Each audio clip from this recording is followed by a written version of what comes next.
Hola, Louie.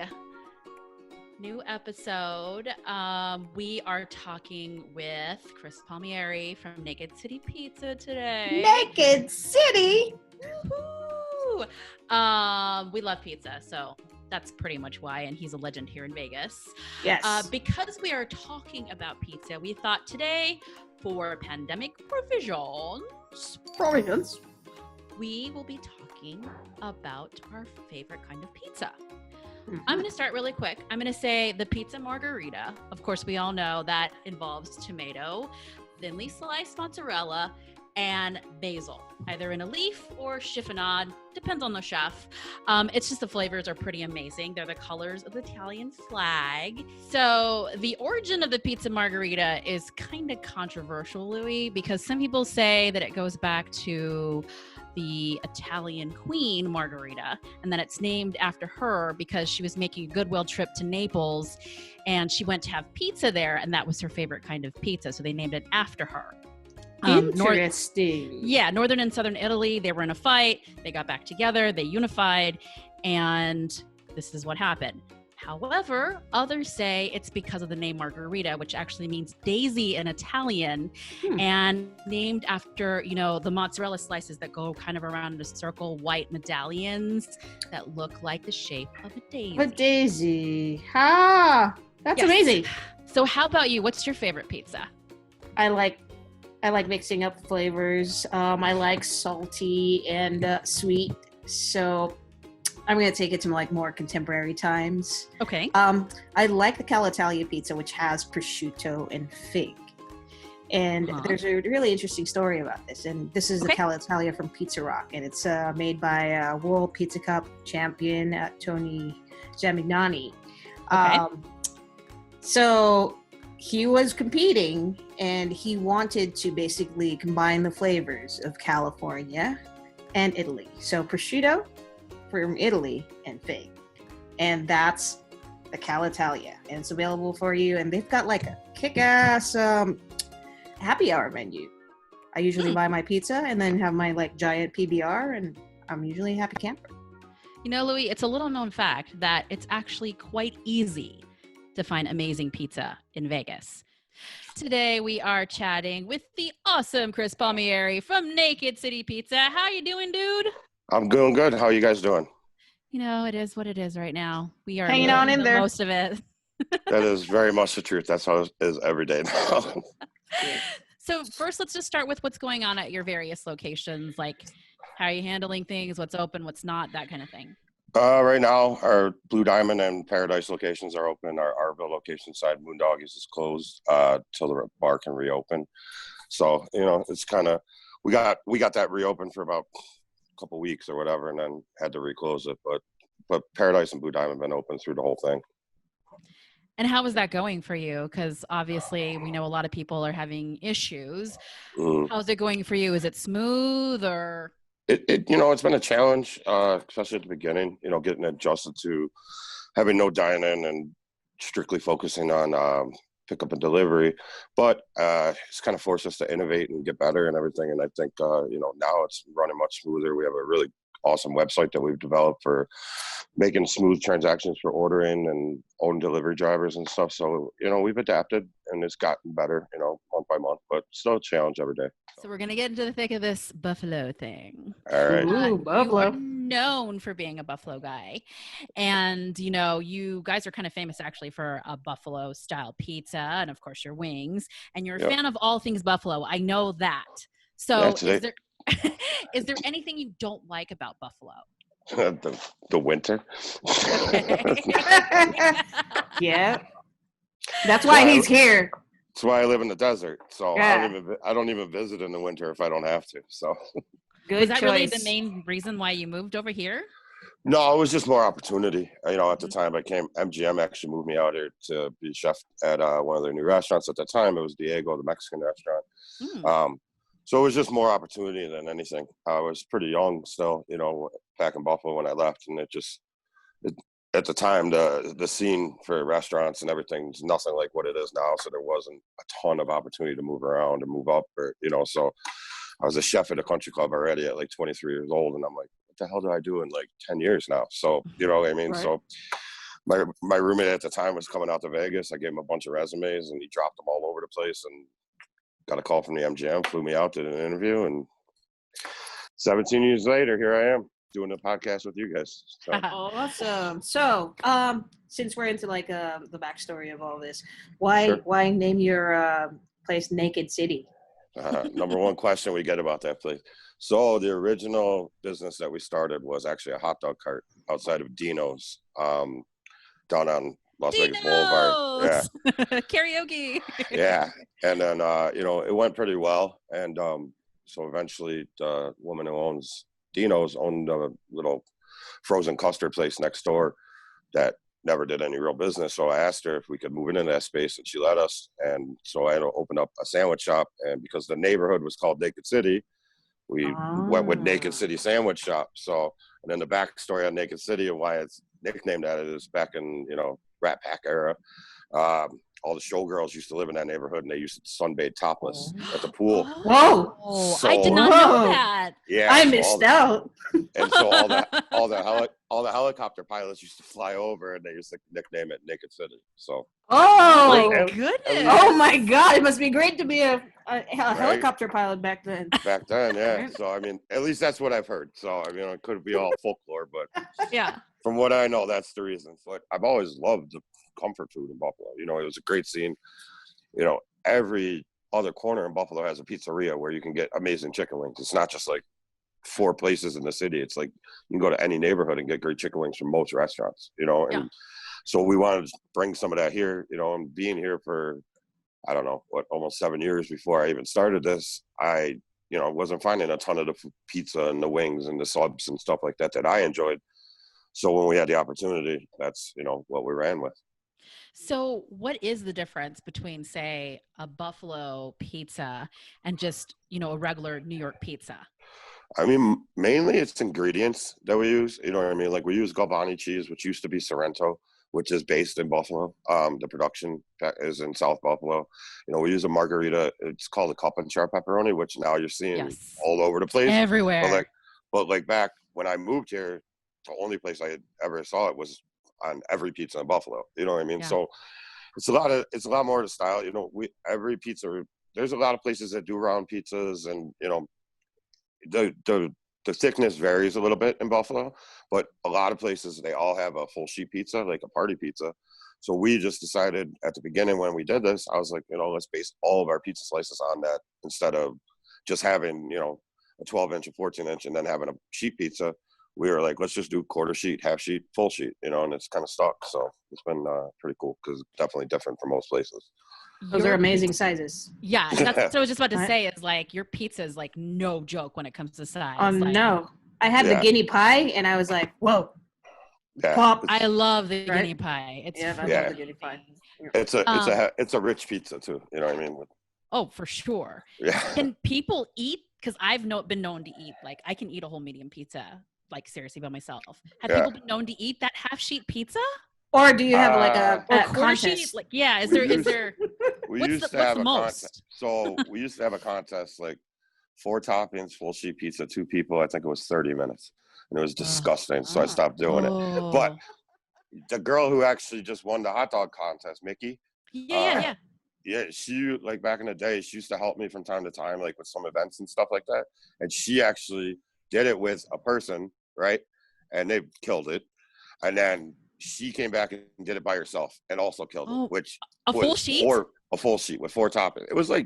It's like 10 pounds of food. It was, wow. I mean, the dough by itself weighs 3.5 pounds. You know what I mean? And then you're throwing like almost 2 pounds of cheese on there. It was horrifying. We're going to take it back a little bit. You were on Triple Yeah. D. Yeah. And what we want to know is, what was that like? We spent a couple of months basically being interviewed, you know, like you send them recipes and why you did this and that. And it's like November. And then like all of a sudden January, we got a call and said, hey, we'll be there in like 3 weeks to shoot, you know. Wow. And No. so they came out, they shot, we had to shut down for 2 days. Their crew's awesome. Guy was very awesome. I mean, he came in, started talking to me, and I didn't even realize they're already shooting. You know what I mean? Like he was very like, that's made cool. you feel comfortable and everything, Right. you know.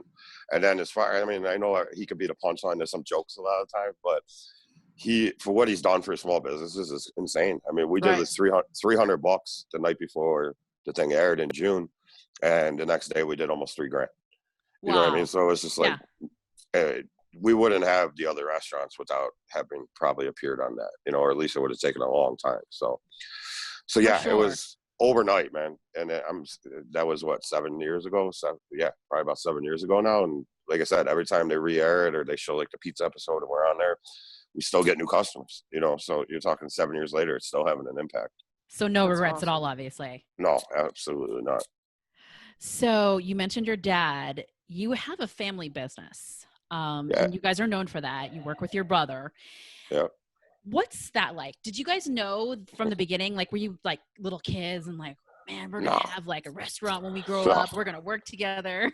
No, my brother was a postman. Like my family business is basically, my dad worked at post office. My aunt worked at post office. My other aunt, my cousin out here.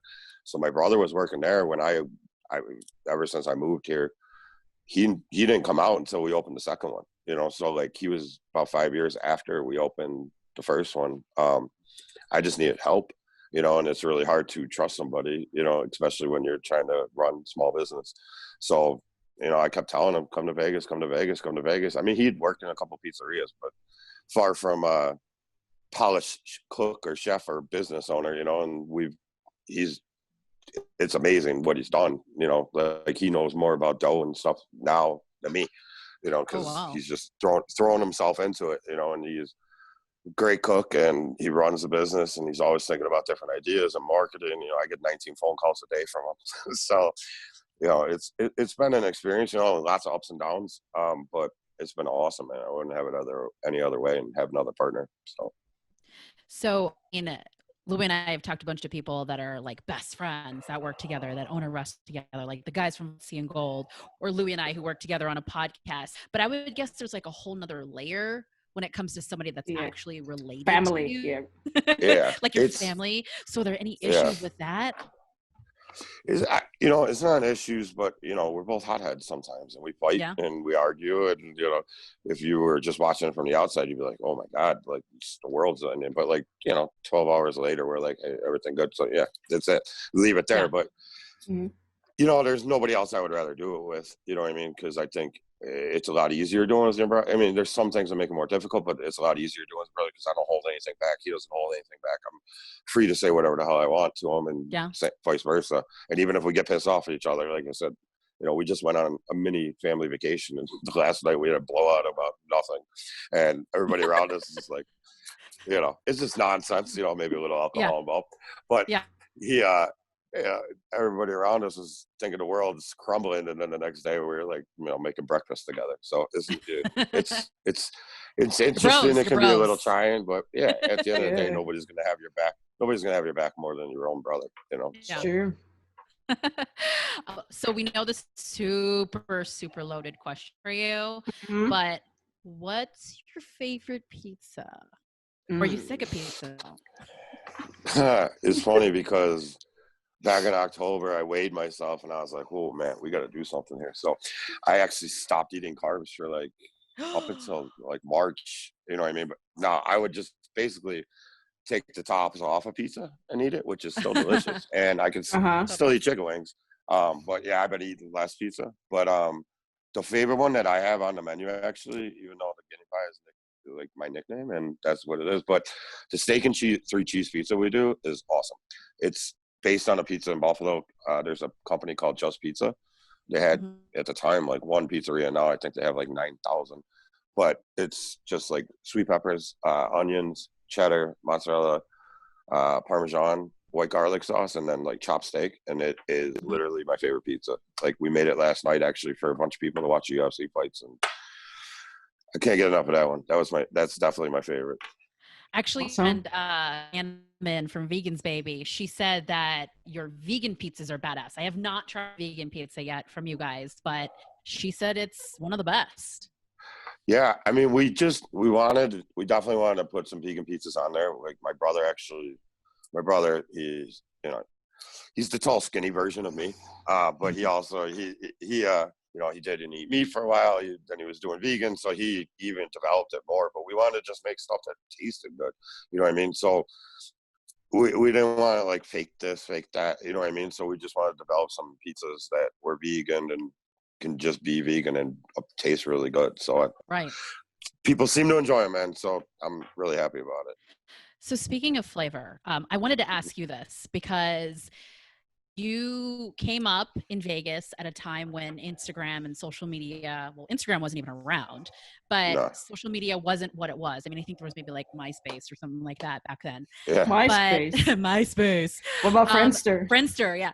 So anyways, now it's like everybody's life. And Yeah. do you ever feel like social media pressure at all? Because you're known for your flavors, which is important. I feel like the most important thing. Mhm. But out there in the social media world, the looks are kind of, well, we should say even more important in that world, in that setting. Like people automatically think, oh, it must taste good because it's beautiful, which a lot of the times it's not.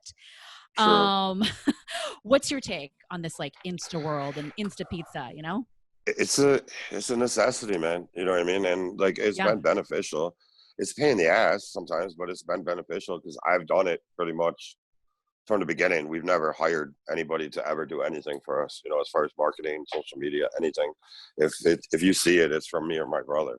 And I do the majority of it, but you know, we obviously try and make stuff look as awesome as possible, but like at the end of the day, like it's got to taste good, you know. And so we try and get a picture that represents that the best we can and everything, and like a short statement or whatever. But you know, it is what it is, you know. And we've had a lot of good response on social media, you know, and like you know, just things like today is technically it's 716 Day because it's Buffalo Day, so because that's the area code in Buffalo. So we ran a pizza for $7.16 for a small cheese today, and just putting it out there with no, you know, anything else, we turned around and sold like 40 of them, you know. So it's an awesome tool, you know, and it can be a pain in the ass, and if you let it consume you too much, like it'll really overwhelm you. But you know, I think it's a really good tool that can be used, but it's definitely a necessity, especially being a small business. Yeah. Speaking of small businesses, and let's talk about expansion because you guys have kind of you've expanded a lot and you've contracted a little bit and then you've expanded. So how has that been like for you? I mean, Louie and I don't have no idea what this is like. So what is it like to do that? Because I can't imagine that it's easy. no, and you know, we've chased some things sometimes, and you know, maybe our, you know, just like a buffet, like our eyes were bigger than our stomachs sometimes. But like, you know, we had Paradise about about a year after Triple D, and then you know after that, like it seemed like everybody wanted to throw something at us, like this space or that space, or you know, this kitchen and this bar is open, and we took a lot of chances and stuff. And you know, one point we were running concessions at the baseball stadium at 2 tracks here and in Phoenix.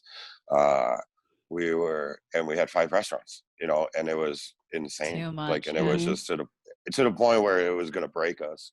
You know, we talked about it for a long time, and how do we do it? And we just decided to scale back, you know, and we started scaling back. We got rid of the concessions, and then, you know, eventually the El Cortez, we walked away from there, you know, mutually on very good terms. But, and then, you know, PT's the same. You know, PT's was kind of an experiment to see what it would do because they'd never done that before.